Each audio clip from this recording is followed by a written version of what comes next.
Bwana, mambo ni vipi mwana new trending, na wakati mwingine tena ambao of course nakusogezea new trending issue ambayo imechukua nafasi kubwa sana kwenye mitandao ya kijamii. Na hii bwana imeweza kumhusu mwanadada ambaye amekuwa akitoa siri nyingi sana za celebrity, na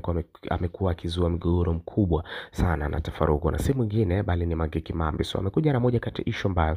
imeweza kwenda viral sana baada ya kuweza kuingia live, na of course ameweza kuzungumza vitu vingi sana, na moja kati ya kitu ambacho amekizungumzia bwana kimeonekana kama kinaenda kumwattack mwanadada kutokea hapa 255, na ni msanii ambaye mara nyingi amekuwa akiingia kwenye quarrels na si mwingine bali ni Zuchu. Na hii ni issue ambayo ameweza kudai kwamba wadada wengi bwana wamekuwa wakipigwa na vitu vizito, hasa pale ambapo wamekuwa wakihitaji kuweza kuolewa na mwanaume mwenye pesa au mtu mwenye pesa kuweza kuingia naye kwenye mahusiano, kwa sababu anaamini kwamba ana uwezo mkubwa kuweza kusave vipengele mbalimbali na vitu kama hivyo, lakini wanashinda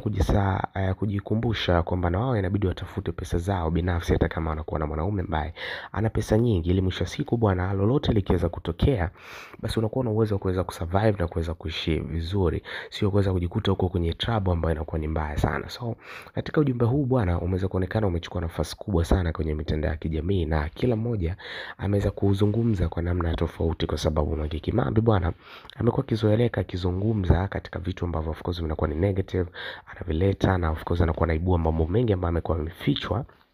na wasanii au celebrity tofauti tofauti kuja kuyaleta kwenye light, na mwisho siku pia yamekuwa kizua mgogoro mkubwa sana, lakini kwa hivi sasa ni kama vile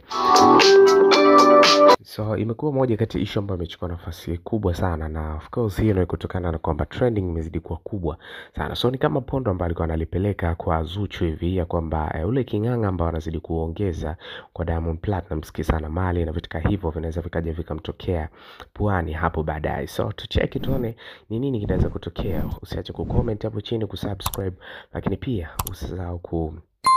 bofya alama ya kengele hapo ili kupata notification ya kila wakati ambao tunakuwa tuna upload our new video.